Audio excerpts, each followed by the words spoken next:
గత నెలలో ఒక 2-3 మంత్స్ నుంచి మేము అంతా గ్రూప్ అంతా కలిసి ఒక వ్యక్తిని గురించి, ఒక బ్రదర్ గురించి మనం ప్రార్థన చేస్తున్నాం. భయంకరమైన పరిస్థితుల్లో గుండా తాను వెళ్ళినాడు. సజీవంగా మన మధ్యలోకి వచ్చినారని నేను నమ్మి విశ్వసిస్తున్నాను. అతను ఎవరు కాదండి, బ్రదర్ సంపత్ గారు. ఇక్కడ ఉన్నారా? Is he there? Yes. I request brother Sampath to come and give us his testimony. Really glad to see him. A very good, nice keyboard player and a very good singer also. చిన్న సాక్ష్యం పంచుకొని దేవుని మహిమపరచాల్సికి వచ్చినాను.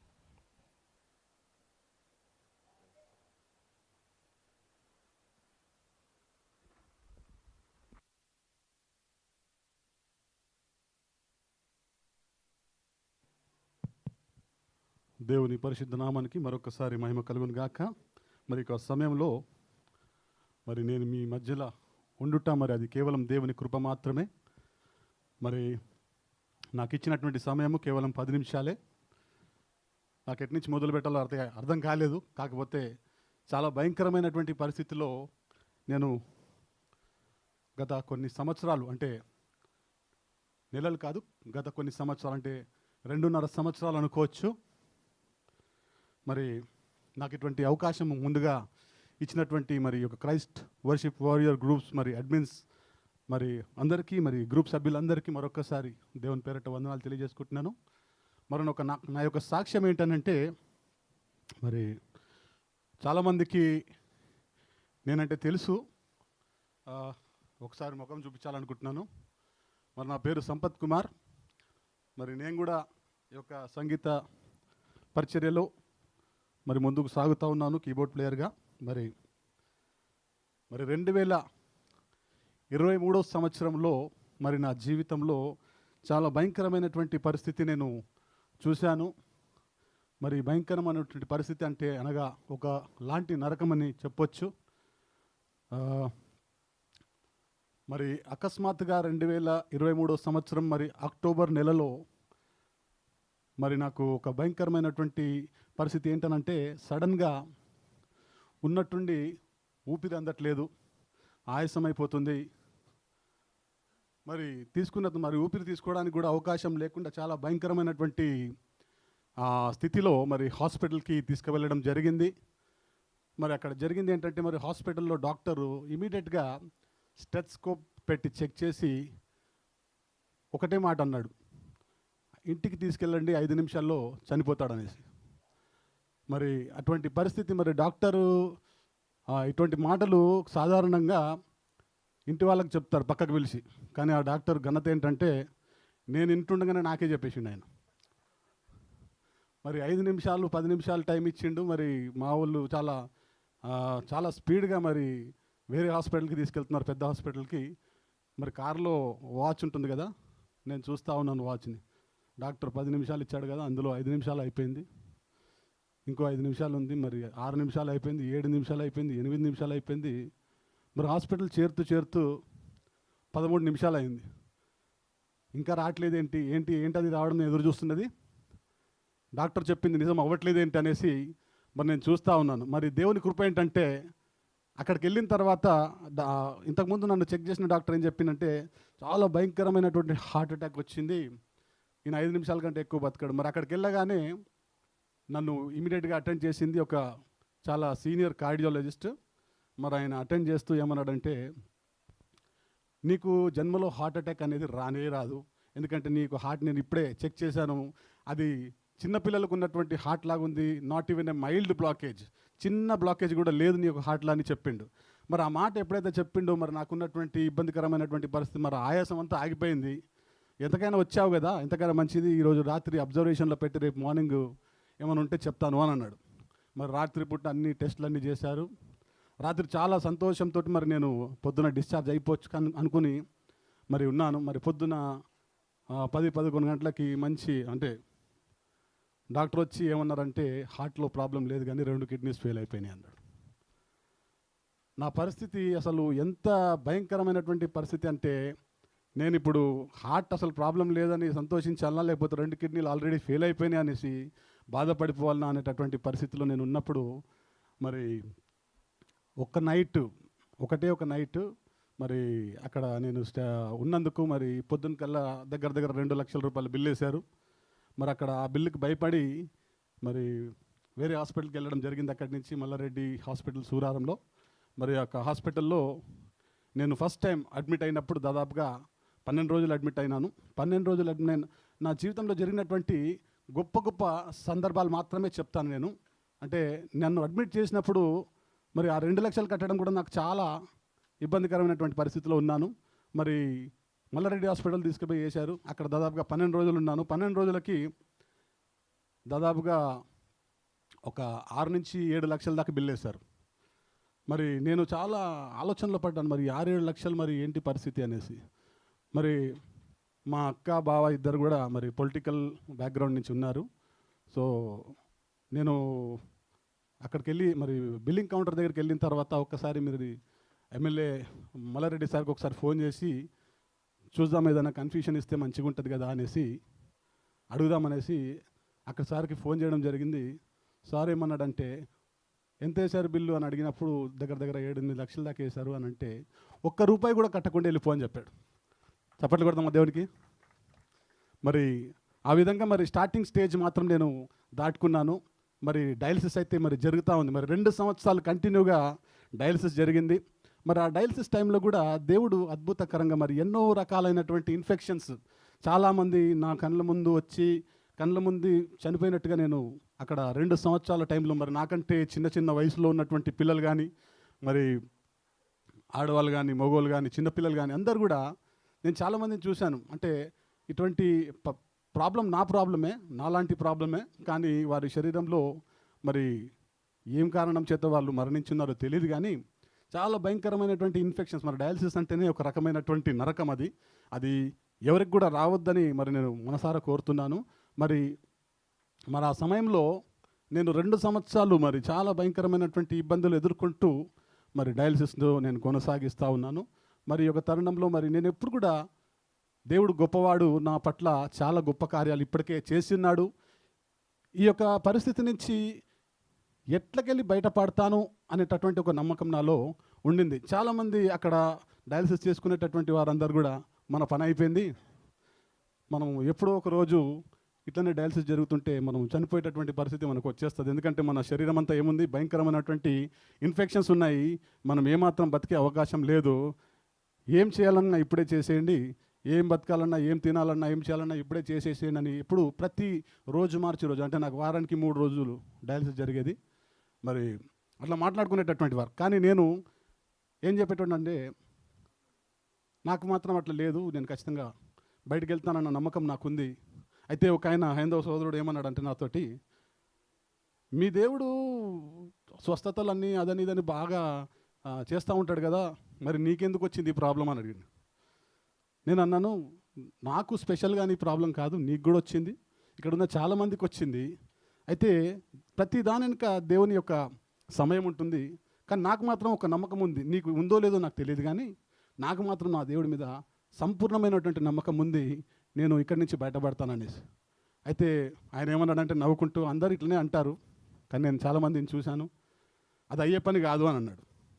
మరి ఇది ఒక తరుణం ఇలా జరుగుతుందనే దాదాపుగా 1.5 సంవత్సరం గడిచిపోయింది. ఈ మాటలు మాట్లాడుతూ, ఈ యొక్క పరిస్థితిని భరిస్తూ, రకరకాలైనటువంటి ఇబ్బందిని భరిస్తూ మరి దాదాపుగా 1.5 సంవత్సరం గడిచింది. మరి 1.5 సంవత్సరం గడిచిన తర్వాత మరి 2025వ సంవత్సరంలో సెప్టెంబర్ నెలలో నాకు ట్రాన్స్ప్లాంట్ ప్రపోజల్ వచ్చింది. అయితే దానికంటే ముందు ఒక చిన్న విషయం చెప్పాలనుకుంటున్నాను. మరి ఒక నెల, దానికంటే నా ట్రాన్స్ప్లాంట్ కంటే కూడా జస్ట్ కొన్ని రోజుల ముందే అని చెప్పొచ్చు, నెల అని కూడా చెప్పలేను. మరి మన క్రైస్ట్ వర్షిప్ వారియర్స్ బ్రదర్స్ కొంతమంది మరి అడ్మిన్ సోదరులు మా ఇంటికి విజిట్ చేశారు. మా ఇంట్లో చిన్న స్తుతి ఆరాధన చేస్తూ మరి నా యొక్క పరిస్థితిని చూస్తూ నా కొరకు ప్రార్థన చేసి, ఖచ్చితంగా నువ్వు మేలు పొందుకుంటావు, నీకు అసాధ్యమైన కార్యము దేవుడు చేస్తాడని నాకు మాట ఇచ్చి వెళ్ళినారు. మరి నేను కూడా ఆ మాటను ఖచ్చితంగా తీసుకొని నమ్మినాను. ఎందుకంటే ఇటువంటి కార్యాలు నేను ఎన్నో చూసినాను, ఎన్నో విన్నాను. మరి నా జీవితంలో కూడా నేను అనుభవించి చెప్తున్నాను. మరి ఈ యొక్క మాట ఎప్పుడైతే ప్రార్థనాపూర్వకంగా మరి సహోదరులు మరి నాకు చెప్పి వెళ్ళినారో వితిన్ 20 డేస్లో నాకు ప్రపోజల్ వచ్చింది సిద్ధపడమని. అంటే వాళ్ళు నాకు డాక్టర్స్ చెప్పలేదు కానీ నాకు నేనే సిద్ధపడతా ఉన్నాను.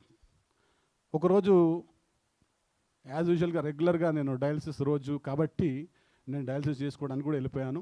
డయాలసిస్ చేసుకునేటప్పుడు కూడా ఆ రోజు నేను ఎందుకో చాలా సిద్ధంగా ఉన్నాను. నాకు చాలా మేలు జరగబోతుంది అనేటటువంటి మరి ఆ యొక్క పరిస్థితి నాకు తెలుస్తూ ఉంది. మరి దేవుడు నన్ను దర్శిస్తూ ఉన్నాడన్న సంగతి తెలుస్తూ ఉంది. అయితే నా డయాలసిస్ అంతా అయిపోయిన తర్వాత నాకు డయాలసిస్ జరుగుతున్నప్పుడే ఒక కోఆర్డినేటర్ ఫోన్ చేసి, మీ డయాలసిస్ ఎన్ని గంటలకు స్టార్ట్ అయిందంటే 2 గంటలకు స్టార్ట్ అయింది. అయిపోయిన తర్వాత బ్రదర్ నాకు ఒకసారి మీరు కాల్ చేయండి అన్నారు. మరి డయాలసిస్ అయిపోయే వరకు 5 అయింది. మరి 5 గంటలకు నేను కాల్ చేశాను. కాల్ చేస్తే ఆయన ఏమన్నాడంటే, మరి ఇంటికి వెళ్తావా ఇక్కడే ఉండి కిడ్నీ వేయించుకుంటావా అన్నాడు నన్ను. అయితే చాలామంది ఈ యొక్క కిడ్నీ దొరకదు, సాధారణంగా అయితే కిడ్నీ దొరకదు, అందుకని దాన్ని అసాధ్యం అంటారు. మరి నా విషయంలో ఏం జరిగిందంటే, నాకు ఎక్కడైతే హాస్పిటల్లో డయాలసిస్ జరుగుతుందో అదే రోజు ఒకరోజు ముందు హాస్పిటల్ ఎదురుగానే ఒక యాక్సిడెంట్ జరిగింది. ఒక మేల్ అబ్బాయి 22 ఇయర్స్, మరి ఏ రీతిగా జరిగిందో తెలియదు కానీ అక్కడ ఉన్నటువంటి దాదాపుగా 120 మందిలో ఆ యొక్క కిడ్నీ మ్యాచ్ అయింది నా ఒక్కడికి మాత్రమే. ఇది దేవుని యొక్క గొప్ప ప్రణాళిక. మరి దేవుడు నా జీవితంలో చేసినటువంటి గొప్ప కార్యం అని నేను చెప్పగలను. నేను ఏమాత్రం ఆలస్యం చేయకుండా నేను ఇంటికి వెళ్ళను, నేను ఇక్కడే ఉంటాను. ఖచ్చితంగా అది నేను ఆపరేషన్ చేయించుకుంటానని చెప్పేసి మరి ఆ సమయంలో మరి డబ్బులు అరేంజ్ కావడం అదంతా కూడా మరి దేవుని యొక్క కృపనే. మరి మనలో ఉన్నటువంటి సహోదరులు కూడా చాలామంది మరి ఆర్థికంగా నాకు సహాయం చేశారు. మరి అదేవిధంగా అంతకంటే ఎక్కువగా దాదాపుగా కొన్ని నెలల వరకు కూడా నా యొక్క పరిస్థితిని బట్టి అందరూ కూడా ప్రార్థన చేశారు. అందుని బట్టి మరొక్కసారి సభ్యులందరికీ మరి నేను కృతజ్ఞతలు చెల్లించుకుంటున్నాను. మరి ఇది ఇలా ఉండగా ట్రాన్స్ప్లాంట్ అయితే జరిగిపోయింది. ట్రాన్స్ప్లాంట్ జరిగిపోయిన తర్వాత డాక్టర్ ఏమన్నాడంటే, నీకు ఉన్నటువంటి లెవెల్స్ అన్నీ కూడా అబ్నార్మలే, నార్మల్ కాదు అబ్నార్మల్. అంటే బాగున్నాయని కాదు, బాగా లేవని చెప్పాడు. అంటే సాధారణంగా కిడ్నీ మార్చంగానే పరిస్థితి మేలైపోతుంది. నా పరిస్థితి దిగజారిపోయింది. అయినా కూడా నేను ధైర్యము విడలేదు, దేవుడి మీద నమ్మకం విశ్వాసం అస్సలు వదలలేదు. మరి మా ఇంటి వాళ్ళకి పిలిచి ఏం చెప్పారంటే 95% మనిషి బ్రతకడు. ఎందుకంటే చూసినప్పుడు అన్ని లెవెల్స్ అన్నీ కూడా ఇబ్బందికరంగానే ఉన్నాయి, ఎక్కువనే ఉన్నాయి, ఏది తక్కువ లేదు. మేము చేసే పని మేము చేసినాము, మీరు చేసే పని మీరు చేయండి. మరి అంతలో మరి బ్రదర్ బాబ్జీ కానీ మరి కొంతమంది సహోదరులు ఫిలిప్ వీరందరూ కూడా మరి మా వైఫ్ ఫోన్ చేసి మరి వీళ్ళకు ఇన్ఫర్మేషన్ ఇచ్చింది. పరిస్థితి ఇలా ఉన్నప్పుడు మరి ప్రార్థన ముమ్మారుగా మరి మీరందరూ కూడా చాలా బలంగా ప్రార్థించినందుకు మరి నేను దాదాపుగా 1 వీక్ వరకు ఎలాంటి రిజల్ట్ మా ఇంటి వాళ్ళకి చెప్పలేదు. ఒకటే రిజల్ట్ చెప్పారు, మాకు తెలియదు ఏం జరుగుతుందో, అన్నిటికీ మీరు సిద్ధపడి ఉండండి అని చెప్పారు. అయితే వాళ్ళందరూ కూడా చాలా భయంకరమైనటువంటి పరిస్థితుల్లోనే ఉన్నారు. మరి అకస్మాత్తుగా రాత్రి 3 గంటలకి ఒక భయంకరమైనటువంటి ఒక వేడి వెలుగుతో సంబంధించినటువంటి ఒక గొప్ప శక్తితో మరి నేను అనుభవం పొందుకున్నాను. మరి ఆ రాత్రి 3 గంటలకి నేను లేచి మంచం దిగబోతున్నాను. ఆ రాత్రి పుట్ట నన్ను ఎవరైతే నర్సులు చూస్తున్నారో వాళ్ళందరూ కూడా ఒక విచిత్రంగా చూస్తున్నారు నన్ను. మరి వాళ్ళు డాక్టర్కి ఫోన్ చేసి రాత్రి 2-3 గంటలకు డాక్టర్కి ఫోన్ చేస్తే 3:30కి డాక్టర్ వచ్చి, డాక్టర్ డైరెక్ట్ నా దగ్గర రాలేదు, అద్దంలోకి వెళ్ళి చూస్తున్నారు ఇట్లా అనేసి. నేను అలానే చూస్తున్నా, నన్ను ఎందుకు చూస్తున్నారు ఇట్లా అనేసి. అంటే ఏ కార్యం జరిగిందో వాళ్ళకైతే తెలియదు కానీ నాకైతే తెలిసిపోయింది. ఏంటంటే దేవుడు నన్ను ముట్టి ఉన్నాడు, నాకు సంపూర్ణమైనటువంటి విడుదల ఇచ్చి ఉన్నాడు అనేసి. మరి దాదాపుగా వారం రోజులు నాకు యూరిన్ రాలేదు. మరి పొద్దున్న నెక్స్ట్ డే ఎప్పుడైతే ఈ కార్యం జరిగిందో డాక్టర్ వచ్చి ఏమన్నారంటే, నీకు రేపు పొద్దున డిశ్చార్జ్ అన్నారు. మరి చాలా సంతోషపడ్డాను. చెప్పినటువంటి రీతిగానే డిశ్చార్జ్ ఇచ్చారు. డిశ్చార్జ్ ఇచ్చిన తర్వాత మరి చాలా స్పీడ్లో మరి నేను కోలుకోవడం జరిగింది.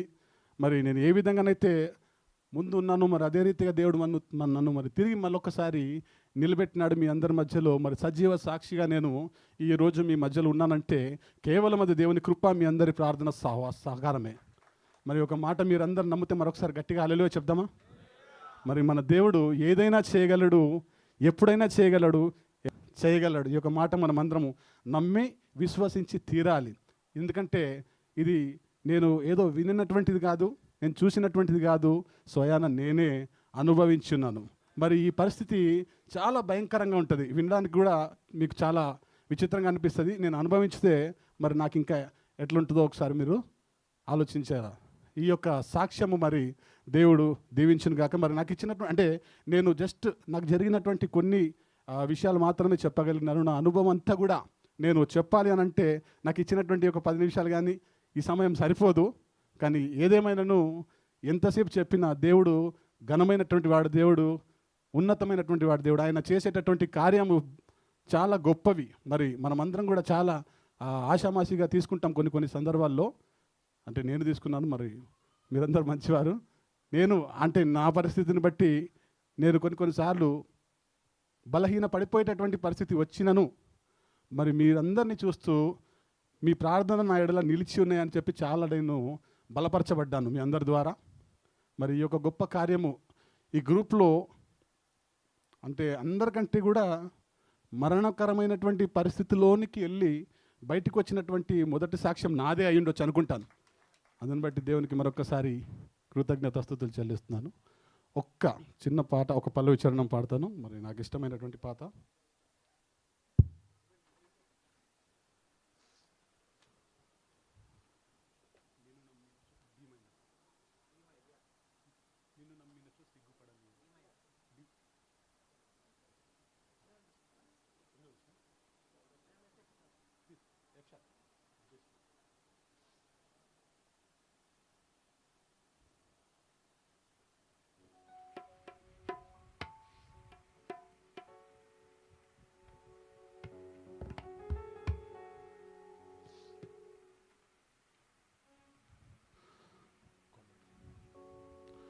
నిన్ను నమ్మినచో సిగ్గుపడనీయవు, నన్ను నెమ్మదితో నీవే ఉంచెదవు. ఆపత్కాలమున నమ్ముకొనదగిన, ఆపత్కాలమున నమ్ముకొనదగిన యేసు నీవే ఆధారము, యేసు నీవే నా ప్రాణము, యేసు నీవే ఆధారము, యేసు నీవే నా ప్రాణము. నిన్ను నమ్మినచో సిగ్గుపడనీయవు, నన్ను నెమ్మదితో నీవే ఉంచెదవు.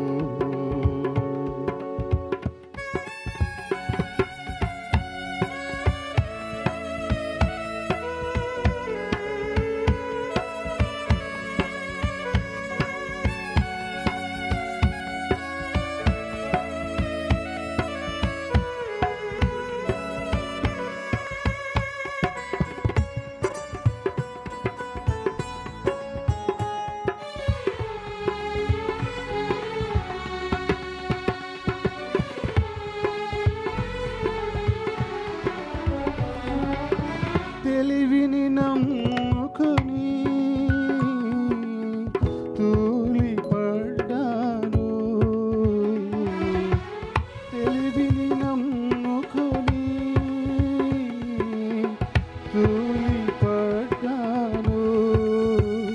బుద్ధి జ్ఞానము నీ దానమని చెంతకు చేరాను, బుద్ధి జ్ఞానము నీ దానమని నీ చెంతకు చేరాను.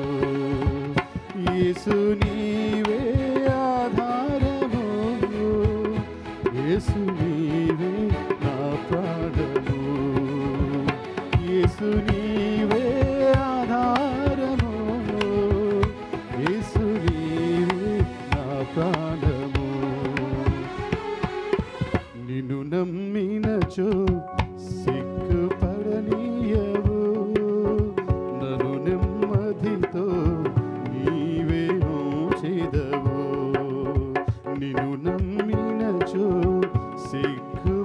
నీయవు, నన్ను నెమ్మదితో నీవే ఉంచెదవు, నీవే ఉంచెదవు.